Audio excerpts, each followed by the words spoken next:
it comes from so far. We are Africa, so we are over here, sir.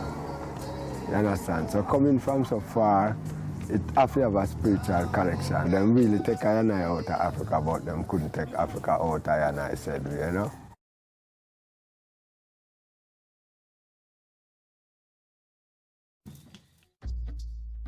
The Ayabingi is thousands of years old.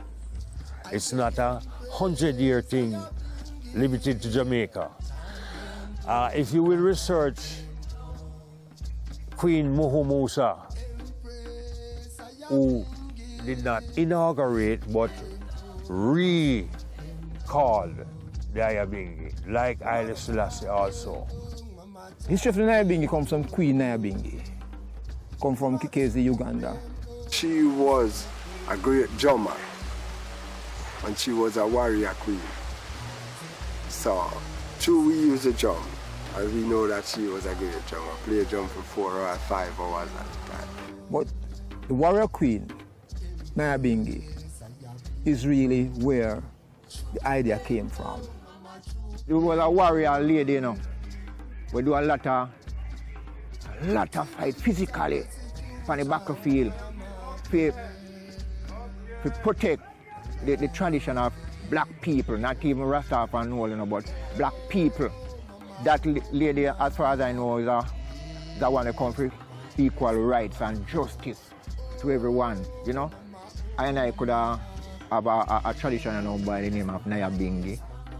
Queen Nyabingi rise up against the colonial powers. She was a mystic.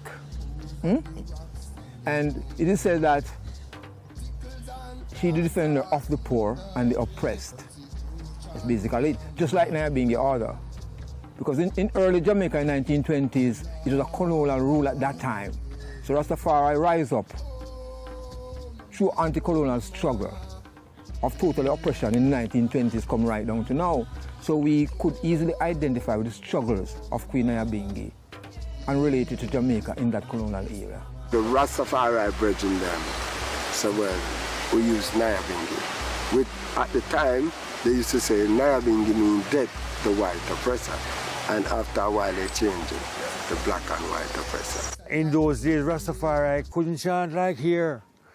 It had to be in some deep bush. And it wasn't something built pretty like this. It was just a stick with a tarpaulin. But it was somewhere where you had to really walk and go. There was no special place that we used to chant.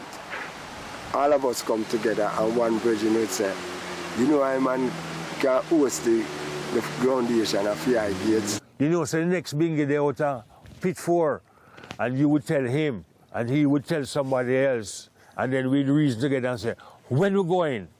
So, well, it's Friday night, we're going, so where we going to meet? All right, make we meet downtown at 4 o'clock, and we take a bus, and groups would go together. I would just go there like 2 or 3 days before, I would just chuck up a thing, I would just chant. So you would hear the drums from a distance, and you know, say, are we getting close? Every other parish, every other time, gathering time. So each parish would get a bingy this month, and whatever the month is, that will be a celebration month. Have you ever heard 2,000 people singing? Okay. Well, that is how the Rastafari liberty was. At night time, we'd go check Nyabingi, you know, and it was, you can't find words for that feeling because it was totally different. You get herb, food, care, advice, counsel, free heart. It was so great that it was surprising. I never knew Rasta worship in such a holy manner. It's like a spiritual blitz, you know? Something you never encountered before, you encounter it for the first time. It's like a mind-blowing situation. Of a mystical thing. It made me feel like I'm in the beginning of time again, you know? And it really took my mind off of the pressures of the world. You know, we just sit here, you know, we just gone like for 3 days, you know, 4 days, you know, with the Nyabingi grounds, you know, and, you know, we eat, we sleep, you know, we're fresh there. Really put my mind back in time where, you know, it's just about praising the Almighty and not so much caught up in the world. It's like a break from the world.